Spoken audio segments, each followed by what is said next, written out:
Bonsoir à tous, 19 h sur NATV et comme d'habitude à 19 h tous les soirs, vous retrouvez Nactu pour décrypter autrement l'actualité de Nouvelle-Aquitaine. Actualité nombreuse une nouvelle fois. Aujourd'hui, on va parler faits divers avec la suite et des rebondissements dans l'affaire de Justine. Il y aura également le Tour de France puisque aujourd'hui a été dévoilé en grande pompe du côté de la Porte-Maillot à Paris au Palais des Congrès le parcours de l'édition 2023. 9 communes de Nouvelle-Aquitaine vont avoir l'honneur de recevoir le peloton du Tour de France. Et puis on filera du côté du Palais du Luxembourg à Paris. C'est Sénat, comme tous les jeudis sur NATV, le meilleur des interventions des sénateurs de la région Nouvelle-Aquitaine au Sénat. Nactu édition du jeudi, c'est parti.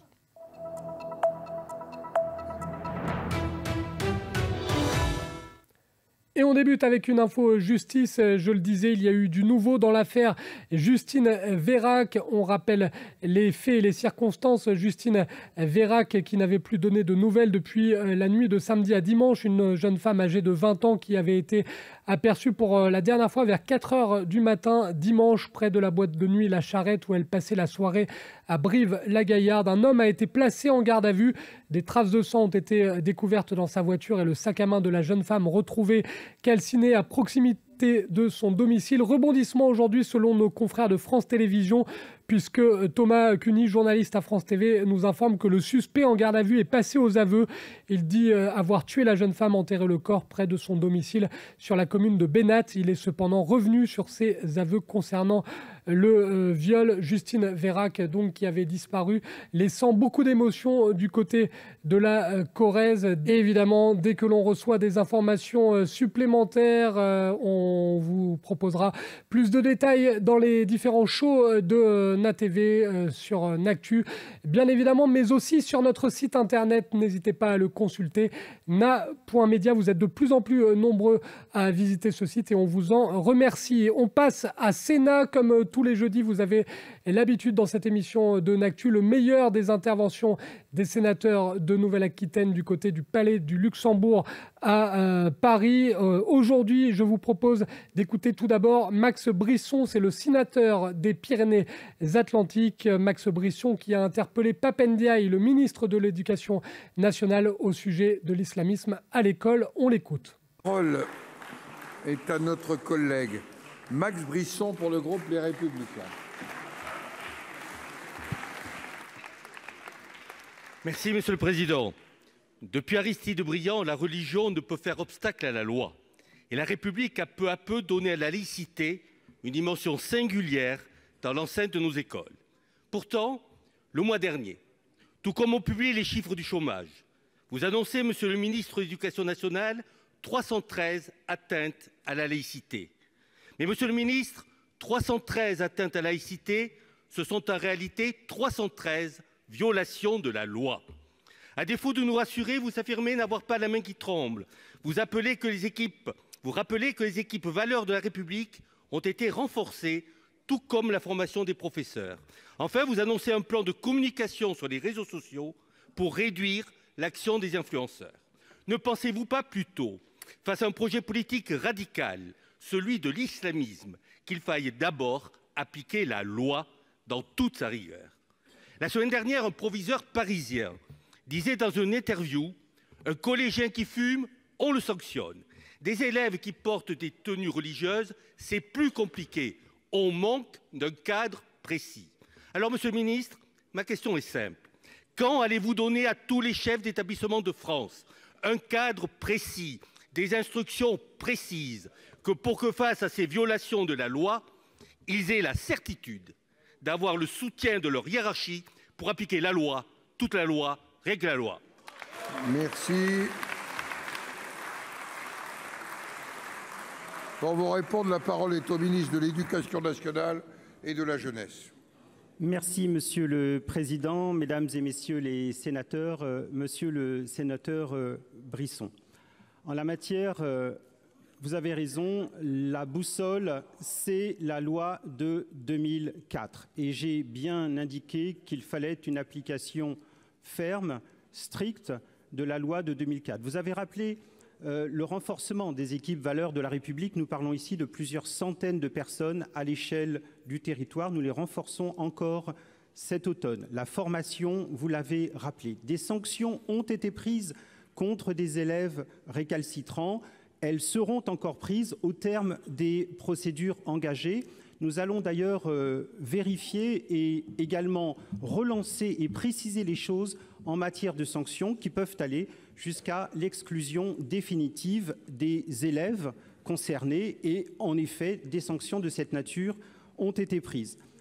Vous avez également mentionné la question des réseaux sociaux. C'est une question juridiquement délicate d'un point de vue pour s'attaquer directement à ces comptes et à ces influenceurs néfastes qui ne veulent ni de bien aux élèves, ni de bien à l'école, ni de bien à la République. Mais nous sommes très actifs là-dessus et je vais recevoir un certain nombre de dirigeants de ces réseaux sociaux pour les mettre devant les responsabilités. Nous sommes et nous serons très actifs et très vigilants sur cette question. Enfin, la laïcité, c'est une question aussi de sanctions. J'en ai parlé et vous avez mentionné en effet ce que j'ai dit. Je n'ai pas et je n'aurai pas la main qui tremble là-dessus, mais c'est aussi une question de pédagogie. Nous avons une bataille à mener et à mener de nouveau pour faire bien comprendre que la laïcité est une liberté, la possibilité de transmission de savoir qui se fasse sans interférence, la garantie de l'émancipation et de l'éducation des futurs citoyens de la République. Merci. Monsieur Brisson. Monsieur le ministre, je crains que vous ne répondiez pas aux chefs d'établissement. Ils se sentent seuls. Ils ne veulent pas avoir à arbitrer. Ils veulent des consignes claires pour ne pas avoir à interpréter. Ne les laissez pas seuls. Votre collègue Gérald Darmanin parle d'une offensive islamiste visant les plus jeunes. Elle passe par l'école. Alors, monsieur le ministre, précisez le cadre, donnez des instructions aux chefs d'établissement, soutenez vos chefs d'établissement pour que désormais, il soit assuré que toute violation de la loi soit sanctionnée. Merci.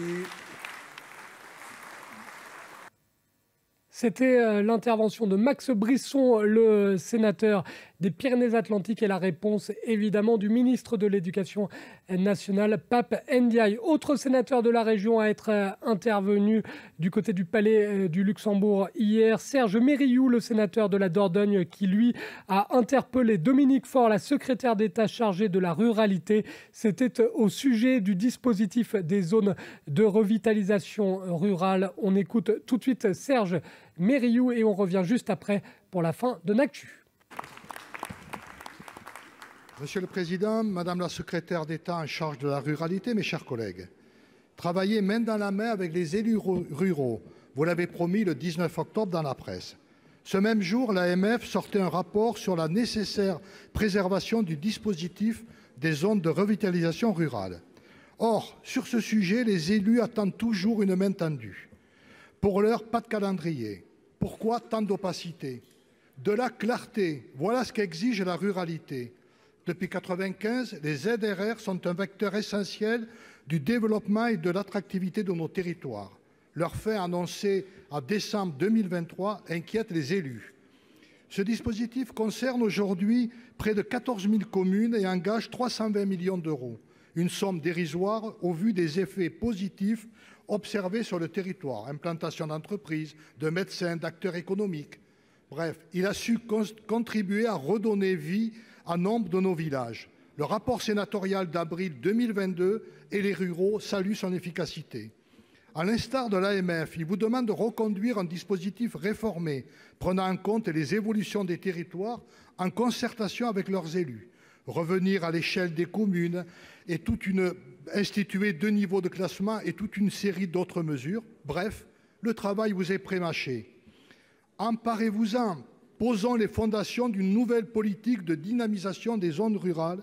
En ces temps troublés pour les collectivités locales, nous devons les accompagner, les concerter et leur donner de la visibilité. Aussi, Madame la ministre, quel dispositif entendez-vous mettre en place pour pallier la disparition des ZRR? Quelle place auront les élus dans l'élaboration de ce dispositif? Pour vous répondre, la parole est à Madame la secrétaire d'État en charge de la ruralité. Madame Dominique Faure, vous avez la parole de Madame la Ministre. Merci Monsieur le Président, Mesdames et Messieurs les sénateurs, Monsieur le sénateur Serge Mérillou. Les zones de revitalisation rurale, les ZRR, ont été créées par la loi d'orientation et d'aménagement et du développement du territoire le 4 février 1995 et je sais le rôle déterminant qu'a joué le Sénat dans l'adoption de cette loi. Le législateur a souhaité prendre en compte les difficultés spécifiques liées au maintien d'activités en milieu rural et de façon plus générale soutenir des parties de notre territoire qui sont en déprise démographique ou économique. Pour atteindre ce but, les ZRR ont été adossés à un régime d'exonération fiscale et sociale. Aujourd'hui, c'est 13 712 communes qui sont classées en ZRR et qui représentent 16% de la population française. Je suis très attachée à ce dispositif qui prend fin au 31 décembre 2023 et qui reconnaît la fragilité des territoires ruraux. Afin de préparer l'avenir, le Premier ministre Jean Castex avait confié une mission parlementaire aux sénateurs Espagnac et Delcros et aux députés Blanc et Barrot. Cette prorogation et cette mission parlementaire témoignent de notre attachement commun à ce dispositif. Aujourd'hui, il convient de poursuivre le travail que nous avons engagé pour en définir l'avenir. Depuis mon entrée au gouvernement et dès le 26 juillet, quelques jours après ma prise de fonction, je répondais à l'invitation du sénateur Delcros de travailler sur cette question. Le 25 août, j'y planchais avec le président de la MRF et certains membres de son bureau. Le 8 septembre, avec les coprésidentes de la commission ruralité de l'AMF. Cet après-midi même, je reçois officiellement les auteurs de la mission parlementaire avec Christophe Béchu. Nous ferons un premier travail sur les 14 propositions du rapport. Vous le voyez, le gouvernement est donc au travail pour envisager l'avenir des ZRR. Nous avons confié une mission d'appui avec la DGCL à M. François Philizot, inspecteur général et président du conseil d'orientation de l'Observatoire des territoires, afin de faire des propositions avec Christophe Béchu à la Première ministre au début de l'année 2023. Ces propositions se nourriront d'un travail de large concertation avec le groupe Ruralité en cours de constitution à l'Assemblée nationale et, je l'espère, avec un groupe Ruralité institutionnalisé au Sénat, si vous deviez le décider, Monsieur le Président. C'est notre affaire, Madame la Ministre. Ces concertations seront complétées par des rencontres avec des associations d'élus. Croyez bien, Monsieur le sénateur, que je vous tiendrai informé de nos travaux. Je mettrai toute mon énergie à ce que le gouvernement continue de reconnaître la fragilité des territoires ruraux. Bon, vous terminez, s'il vous plaît. Ça, c'est mon affaire. Pour les accompagner. Merci. Monsieur Mérillou. À Imé, dans mon département, lors du congrès des maires ruraux, vous disiez aux habitants du monde rural qu'ils sont une chance pour notre pays. Prouvez-le. Donnez-leur, donnez aux territoires ruraux les moyens nécessaires tant qu'il est encore temps. Merci. La parole est à notre collègue Martine Berthet. Et ce n'était pas Philippe Noiret, c'était bien Gérard Larcher, le président du Sénat. Sénat, c'est tous les jeudis dans Actu et c'est à retrouver sur la page YouTube de NaTV, tout comme Napolitique. Si vous êtes fan de l'actualité politique, Napolitique avec Nicolas Cout à retrouver là aussi sur notre page YouTube. Tout de suite, on va parler sport, on va parler Tour de France. C'était l'événement du jour du côté de Paris et de la Porte-Maillot. C'était la présentation du tracé 2023 de la Grande Boucle. La Nouvelle-Aquitaine a été gâtée puisqu'il y a au total 9 villes de la région qui vont voir passer le peloton du Tour de France en étant ville-étape ou ville-arrivée. On va parler de ce tracé 2023 avec notre envoyé spécial du côté de la Porte-Maillot et du Palais des Congrès. Le spécialiste vélo de la rédaction, c'est Victor Pérez-Boucheron qui est avec nous dans Actu. Bonsoir Victor. Bonjour Benjamin, bonjour à tous. Victor, c'était le grand moment attendu par toute la région Nouvelle-Aquitaine. Le parcours de la 110e édition de la Grande Boucle a été dévoilé en grande pompe du côté de la Porte-Maillot. Et la région a été plutôt gâtée, Victor, avec 9 étapes au total. Enfin, en tout cas, 9 villes de la région qui ont été choisies par les organisateurs du Tour de France. En effet, Benjamin, c'est une présentation que toute la planète cycliste attend. Des millions de téléspectateurs sur le bord des routes, des milliards en endurance cumulée. Les 170 coureurs donc logeront les routes du département de la région de la Nouvelle-Aquitaine. Donc en sortant du Pays Basque, ils iront direction Bayonne, ils remonteront sur Dax pour aller dans le Gers. C'est un court passage en direction donc de Nogaro. Le lendemain, ça sera en direction de Pau que les coureurs s'élanceront pour rejoindre la Reims, qui a été ville-étape donc en 2018 et en 2020 avec la victoire de Tadej Pogačar. Le lendemain, les coureurs font un bref arrêt donc par le département de Pyrénées, reliant donc Tarbes à Cauterets. Retour en Nouvelle-Aquitaine, donc en passant par Mont-de-Marsan, revenant donc sur la Cité du Vin Bordeaux, qui n'a pas accueilli le Tour de France depuis 2010, avec la victoire d'un certain Marc Cavendish, qui a égalé le record de 2 victoires d'étape d'Eddy Merckx. Lendemain, au départ de Libourne, pour rejoindre Limoges. Et le lendemain, les coureurs s'élanceront de Saint-Léonard-de-Noblat, direction une grosse étape jusqu'au Puy-de-Dôme, Benjamin.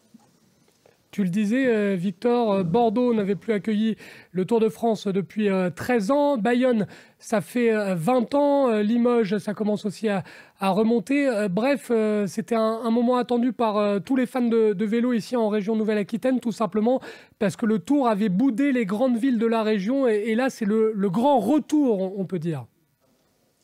Effectivement, un grand retour qui a eu lieu en 2020, on le rappelle Benjamin, donc avec ces 3 jours de l'échappée maritime qui marque 17 ans d'absence en Charente-Maritime. Là, on voit plus gros, on voit la Nouvelle-Aquitaine donc qui est revisitée copieusement par ce Tour de France, y compris par le Tour de France Femmes. On y reviendra dans un instant. Effectivement, Bordeaux qui accueillera donc, vous l'avez très justement dit, 12 ans après, donc le peloton du Tour de France. Libourne également, Limoges, Saint-Léonard-de-Noblat qui accueille donc pour la 3e fois de son histoire la Grande Boucle et surtout passage dans les Pyrénées avec donc cette étape de Pau. Et donc effectivement, les coureurs passeront le lendemain donc par la cité paloise, direction Larens, qui avait donc accueilli le Tour de France en 2020 avec la victoire de donc Tadej Pogačar. Retour donc dans des grosses villes de Nouvelle-Aquitaine qui n'avaient plus accueilli depuis très longtemps maintenant le Tour de France, on l'a dit avec Bayonne et Bordeaux, et puis un Tour de France 2023 qui va être marqué par des hommages, Victor, dans la région, puisqu'il y a un hommage prévu à Louis Ocaña avec une superbe étape entre Dax et Nogaro dans le Gers, tracé conçu pour rendre hommage à celui qui a gagné il y a 50 ans jour pour jour sur le Tour de France. Et puis il y aura un hommage à la légende, à Poupou, lui qui était entré dans le cœur des Français lors de son duel avec Jacques Anquetil du côté de Saint-Léonard-de-Noblat. Il y aura une étape qui va partir de cette ville de la Haute-Vienne. Justement, Victor, tu es allé à la rencontre au Palais des Congrès du maire de Saint-Léonard-de-Noblat, c'est ça ? Effectivement, Benjamin, 3 ans après la mort de l'éternel second Raymond Poulidor, effectivement, il y aura un hommage qui sera rendu dans l'étape de Saint-Léonard-de-Noblat jusqu'au Puy-de-Dôme. Et je me suis entretenu avec donc le maire de Saint-Léonard-de-Noblat, Benjamin. Je suis avec Alain Darbon, le maire de Saint-Léonard-de-Noblat. Bonjour, monsieur Darbon. Bonjour. Quelle étape, quel réveil ce matin quand vous annoncez que ça y est, que vous allez recevoir le Tour de France, la plus grande compétition du monde? Oui, on est très heureux, très honorés. Bon, on espérait, mais là, comme je dis, on était à quelques jours du sprint final. On était bien placé, mais on n'est jamais à l'abri de la chute, pour prendre une métaphore cycliste. Où, voilà, il faut rester dans son couloir. Donc on est resté dans notre couloir, on franchit la ligne et effectivement, on est très heureux. On aura le samedi 8 juillet, l'arrivée à Limoges. Et puis le départ le lendemain de matin, le dimanche 9 à Saint-Léonard-de-Noblat, dans notre belle cité évidemment de Raymond Poulidor, dans laquelle il a vécu. Je rappelle quand même, pour rendre aux Creusois ce qui est aux Creusois, que Raymond est né en Creuse, mais effectivement il a passé une grande de sa vie chez nous à Saint-Léonard-de-Noblat. Et puis sur une étape qui sera un fil conducteur avec l'histoire du sport, puisqu'effectivement partir de Saint-Léonard-de-Noblat pour arriver au Puy-de-Dôme, c'est retourner, faire un flashback sur ce qui est un des moments qui fait partie du panthéon du sport, avec ce duel en 1964 entre Jacques Anquetil et Raymond Poulidor au sommet du Puy-de-Dôme. Le peloton sillonnera aussi nos belles routes du Limousin, de la Haute-Vienne. On verra ces paysages magnifiques de forêts, de collines, de monts. Le lac de Vassivière, bien évidemment. Donc on est très heureux. On sait qu'on a du travail. On va le faire avec évidemment Asso, avec la préfecture, avec la gendarmerie, avec nos services, avec tous les bénévoles qui vont œuvrer aussi. Le sprint final ne fait que commencer, vous l'avez très justement dit, il faut revoir les routes, les obligations d'ASO et surtout mobiliser des bénévoles. Comment ça va se passer ces prochains mois pour vous? Donc on va avoir évidemment des réunions de calage. On a de toute façon déjà des réunions prévues dès le mois de novembre avec ASSO, avec la préfecture, la gendarmerie. On sait qu'on est sur un territoire qui est quand même un petit peu habitué à avoir ce type d'événement, puisqu'on avait déjà eu le départ en 2004 de Saint-Léonard-de-Noblat. Le Tour est passé en 2017, 2020. On va se mobiliser, on va travailler activement avec tout notre secteur associatif. L'idée, c'est évidemment d'avoir un très beau coup de projecteur sur notre ville, sur tout le territoire, de manière à rendre nos populations heureuses. Et je sais que le Tour de France, comme on peut penser aussi Raymond Poulidor, Antoine Blondin, et Antoine Blondin parlait de populaire, pour jouer un petit peu sur les mots. Effectivement, cet événement populaire, puisque le Tour de France, ça va des enfants jusqu'à leurs grands-parents, c'est la famille réunie, c'est la France réunie qui, au-delà de nos diversités, de nos sensibilités, de nos croyances, chacun se met au bord des routes pour passer un très très bon moment qui est souvent inoubliable dans nos têtes d'enfants. Je pense que chacun d'entre nous se rappelle d'avoir été au bord des routes à applaudir les coureurs. Donc, allez Poupou. Monsieur le maire, et bonne étape, bonne préparation. Merci beaucoup, merci à vous. On vous rappelle donc que le Tour de France 2023, le parcours a été dévoilé aujourd'hui du côté de la Porte Maillot et du Palais des Congrès. Vous voyez en image, grâce à ASO, le parcours de cette superbe édition qui s'annonce magnifique pour le Tour de France. On pense notamment à des duels sur la route qui vont être incroyables, puisque Tadej Pogacar voudra récupérer son précieux sésame, lui qui s'était révélé en Nouvelle-Aquitaine. Il s'était révélé à Pau avec une victoire marquante. Victor, il y avait également à l'occasion de cette présentation, la présentation du Tour de France féminin. En effet, Benjamin, en même temps que la présentation du Tour de France homme, de ses homologues hommes, Marion Rousse a également présenté la 2e édition de son Tour de France femmes avec Zwift, également très servi cette Nouvelle-Aquitaine, donc avec ce contre-la-montre finale entre Pau et Pau le dimanche 30 juillet. La veille, les coureuses s'élanceront donc de Lannemezan en direction du Tourmalet, le mythique Tourmalet qui avait vu s'imposer en 2019 un certain Thibaut Pinot, ou en 2010 le duel bien sûr Alberto Contador, Andy Schleck. Et ce Tour de France femmes, il est marqué donc par cette étape, donc ce tracé est tracé en diagonale de Clermont-Ferrand donc jusqu'à Pau. La cité paloise donc sera visitée du côté masculin et du côté féminin, Benjamin. La première édition, c'était cette année, on le rappelle, du Tour de France féminin. Ça avait été très compliqué pour l'équipe du Stade Rochelet Charente-Maritime Cycling Team. Est-ce que cette équipe va participer à cette 2e édition et surtout, Victor, est-ce que le team FDJ Suez Futuroscope aura sa carte à jouer dans cette édition ? Pour cela, Benjamin, il faudra attendre encore quelques mois. On rappelle que c'est une invitation wildcard qui est offerte donc par Amaury Sport Organisation. La FDJ Suez Futuroscope, elle est certaine de participer à ce Tour de France. En revanche, pour l'équipe de Jean-Christophe Barbotin, il faudra travailler très dur pour lui s'il veut aligner ses 8 coureuses sur le Tour de France féminin. En revanche, je me suis entendu avec Stéphane Delcourt. La dernière étape, l'avant-dernière étape, est tracée donc pour son collectif avec Marta Cavelli qui avait été malchanceuse l'année dernière. Et pourquoi pas voir une victoire de Cécilie Utrup-Ludwig ou bien une Française à l'image de Gladys Verhulst ou encore Clara Copponi. Merci Victor, à tout à l'heure dans le Nasport Show, puisqu'on te retrouvera pour parler du Tour de France masculin, mais également du Tour de France féminin. Et puis on va te retrouver dans un instant au micro avec Pauline Alain, puisque l'invité de la rédaction pour terminer cette édition de N'Actu, l'invité de la rédaction s'intéresse à la cycliste professionnelle du team Arkea. Pauline Alain au micro de l'invité de la rédaction.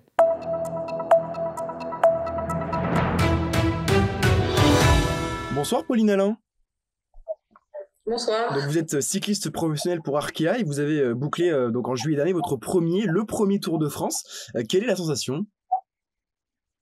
C'est une chouette expérience. Franchement, j'ai pris beaucoup de plaisir. Il y avait énormément de public sur les routes. C'était une belle expérience, dure mais belle expérience. On reviendra donc sur le Tour de France plus tard dans l'interview. Vous êtes passé par l'équipe Stade Rochelet Cycling Team au moment où elle s'appelait encore Charente-Maritime Women Cycling. Est-ce que c'était nécessaire pour vous de passer un cap ? Moi, c'est l'équipe qui m'a formée, parce qu'avant c'était la DN17 et je suis restée, je sais pas, mais peut-être 7 ou 8 ans quand même dans l'équipe. Je suis originaire de Charente-Maritime et pour moi, c'est l'équipe qui m'a fait progresser, oui, et qui m'a permis d'atteindre le niveau que j'ai aujourd'hui, même si je participe encore à de belles courses avec Arkea et ça me fait encore évoluer, mais c'est l'équipe qui m'a formée, on peut le dire, oui. Elle s'est prise où et comment cette décision de quitter justement la Cycling Team et de partir chez Arkea ? Ça n'a pas été simple parce que c'est quand même l'équipe de chez moi, la Charente-Maritime, et j'y étais très attachée.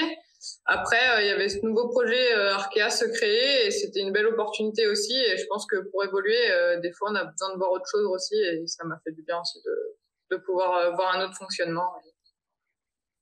Donc vous l'avez dit, vous êtes originaire de Saintes et vous avez longtemps été licencié à l'Apogée, le club cycliste de Pont. Une question de cycliste à cycliste, maintenant je roule aussi dans le département, dans la zone. Est-ce que vous remarquez les routes, la différence des routes du département entre les routes bretonnes où vous évoluez en Bretagne? Alors moi, j'habite pas du tout en Bretagne. Je suis encore obligée de travailler à côté, donc je travaille dans l'Ain, donc de l'autre côté de la France, complètement. Je suis toujours licenciée à l'Apogée, par contre, hein, j'ai pas changé de club, donc toujours licenciée en Charente-Maritime, et je rentre à toutes les vacances. Je suis entraîneur dans un pôle espoir, donc les routes de Charente-Maritime, je les pratique toujours régulièrement. Et du coup, je pratique beaucoup les routes de l'Ain plutôt que celles de la Bretagne. Et on remarque c'est beaucoup plus vallonné dans l'Ain. Hein. J'ai pu aussi passer un cap grâce à ça aussi en montagne. Je pense que quand je suis arrivée, pour le coup, à la DN17, la moindre petite côte, c'était compliqué pour moi, alors que maintenant, c'est plutôt sur les parcours escarpés que j'obtiens mes meilleurs résultats. Donc, je pense que oui, ça joue aussi forcément. Le coup de pédale n'est pas le même et c'est important. Mais j'apprécie énormément les routes de Charente-Maritime quand même. Donc depuis 2001, vous évoluez dans l'équipe bretonne Arkea, avec un peu plus de possibilités dans ces rangs. Vous avez par exemple couru Liège-Bastogne-Liège, la course by le Tour de l'Ardèche, Paris-Roubaix, le Giro féminin, que des grosses courses UCI en fait. Et comment vous le voyez? Est-ce que c'est un gage de confiance de cette équipe-là envers vous? Ouais, je pense qu'ils me font quand même beaucoup confiance parce que je suis quand même toujours sur les gros fronts. J'ai pu l'année dernière participer au Giro, cette année au Tour de France, et ça c'est déjà énorme, on va dire, c'est les plus grosses courses au monde. Et après, je suis assez plus âgée que les autres filles souvent dans l'équipe aussi, donc j'ai un peu un rôle plus de capitaine, mais je pense qu'aussi je prouve que sur les courses d'une semaine ou plus, je suis toujours présente et ça par rapport à des jeunes, ça joue aussi dans les sélections. On va revenir maintenant donc sur le Tour de France qui pour l'instant reste, je suppose, la plus belle course que vous avez courue. Première étape, vous êtes présenté donc en grande pompe devant la Tour Eiffel, vous vous placez sur la ligne, vous remontez les Champs-Élysées. On peut se demander mais qu'est-ce qui se passe dans la tête d'un coureur, d'une coureuse justement quand on s'élance sur la plus grande course du monde d'équipe féminin? Je pense que, je sais pas comment expliquer, mais c'était hyper important pour nous.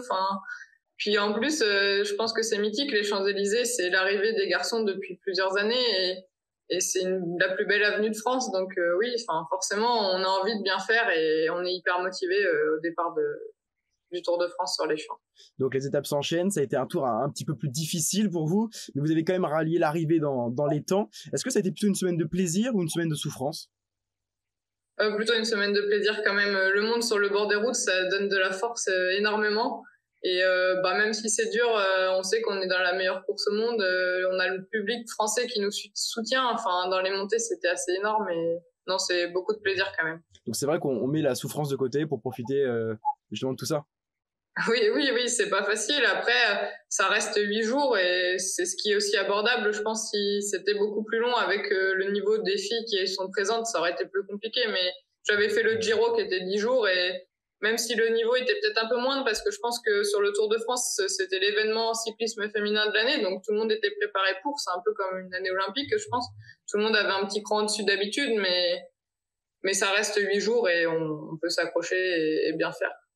Donc vous avez perdu Anaïs Morichon et Yulia Birikova, que 2 coéquipières. Donc on peut se dire que c'est beaucoup, mais comparé à certaines équipes, c'est peu, qui ont été décimées, qui ont terminé à une coureuse. Ça reste donc néanmoins un bon tour pour Arkea, pour vous? Un bon tour, je pense qu'on aurait toujours espéré mieux. Après, on a perdu Anaïs et Julia en plus pour 10 secondes l'avant-dernier jour, donc il restait plus qu'une journée. Donc, franchement, c'est très décevant pour elle et pour toute l'équipe parce qu'on aurait aimé terminer au complet. On était vraiment bien partir pour terminer au complet. En fait, quand elles sont derrière, faut dire qu'elles ont aucune info sur les temps qui leur restent. Et quand on sait que c'est 10 secondes, comme elles ont dit, 10 secondes, elles auraient été les chercher et on pouvait prendre le départ à 6 la dernière journée. Donc ça, c'était un peu décevant quand même de pas pouvoir terminer tout ensemble. Après, on était venus pour montrer le maillot. J'ai réussi à le faire sur 2 étapes. Ça a été un peu plus compliqué pour d'autres. Et puis, on avait aussi des ambitions en montagne avec Morgane. Et ça n'a pas forcément été sa semaine non plus. Et bon, on a fait ce qu'on a pu avec les moyens qu'on a. Faire ce grosse équipe, c'est pas évident. Alors, vous avez dit que les informations ne remontaient pas. Ça a coincé où au niveau des DS, au niveau de la communication? En fait, le DS, il est derrière la première fille de l'équipe, donc celles qui sont derrière, il a aucune idée d'où elles sont. Et en fait, les arbitres ou quoi, ils donnent aucune info et il vous reste 5 minutes pour y arriver. Enfin, elles avaient aucune info, elles sont dans la campagne comme ça et on ne sait pas combien de temps il nous reste ni rien, donc on fait au mieux. Mais après, c'est sûr que quand on a un temps limite, je pense que surtout quand ça se joue à quelques secondes comme là, on peut arriver à aller les chercher sur une étape, je sais pas, qui dure 3-4 heures, 10 secondes, c'est rien. Donc c'est un petit peu une bataille avec soi-même. C'est ça, elles étaient livrées à elles-mêmes. Anaïs m'a dit qu'elle demandait des infos. Il y avait quand même 2 voitures à côté et les voitures n'avaient pas plus d'infos qu'elles. Donc, ouais, c'est sûr que ça peut être dommage. On va se mettre en circonstance. Ça y est, vous venez de passer la ligne sur la super planche des belles filles. À quoi vous avez pensé en franchissant cette ligne, en sachant que vous venez de boucler la plus grande course du monde?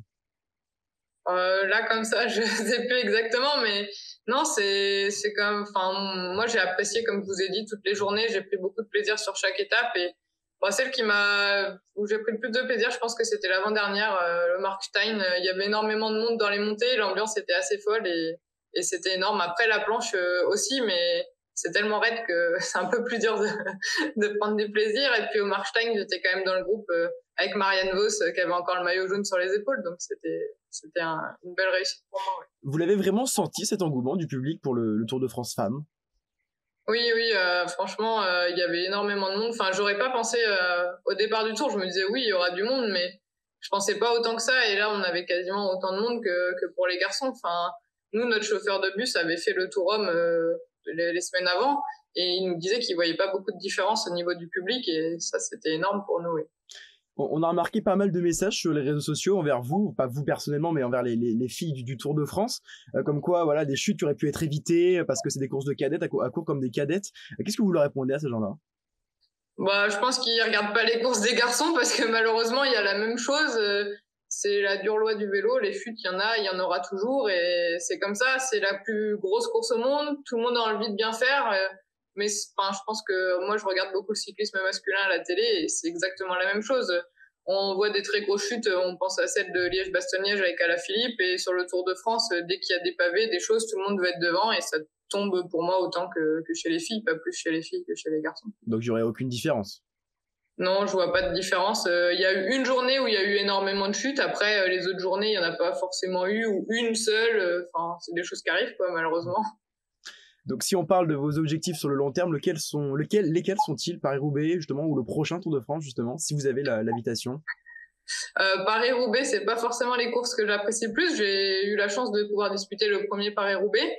Je l'ai terminé pas dans les délais, mais je l'ai terminé quand même. Et pour moi, c'était déjà une belle réussite parce que les pavés, c'est pas forcément ce que j'affectionne. Donc non, le Paris-Roubaix sera pas forcément mon prochain objectif. J'y ai déjà pas participé cette année. C'est pas les courses qui me conviennent le mieux. Après, je sais pas, mais déjà pouvoir gagner, j'ai gagné une course chez les pros autour de l'Ardèche, et pouvoir en gagner d'autres, ça serait bien. Après, déjà au niveau où j'ai gagné à l'Ardèche, c'est pas mal. Je pense que le niveau féminin augmente aussi d'année en année, donc même si je progresse, c'est toujours plus compliqué. Donc déjà, ouais, juste avoir des victoires, ça serait bien, et puis continuer à participer aux plus belles courses au monde. C'est aussi quelque chose d'énorme, mais c'est sûr que sur des courses comme ça, j'ai pas forcément le niveau, je suis lucide aussi, et c'est compliqué de pouvoir s'imposer. Et on prend du plaisir, hein. Sur le Tour de France, j'ai pris énormément de plaisir, mais sur des courses d'un niveau moindre où on peut jouer la victoire, c'est aussi intéressant pour nous, et ça nous met aussi en valeur et nous remotive, on va dire. Donc justement, vous qui avez couru sur la plus grande course du monde, on va prendre l'exemple du Tour de France, qu'est-ce que vous diriez aux petites filles qui peuvent vous écouter et qui rêvent de devenir cycliste professionnel? Que c'est des belles expériences et qu'elles se donnent les moyens pour y arriver. Il n'y a pas de raison, mais ce qui fait qu'on peut y arriver, c'est le plaisir avant tout. Donc, il faut qu'elles gardent du plaisir dans leur pratique. C'est ce qui est le plus important, je pense. Merci beaucoup, Pauline Alain, cycliste professionnelle dans l'équipe Arkea Pro Cycling Team. Bonne soirée. Merci, bonne soirée.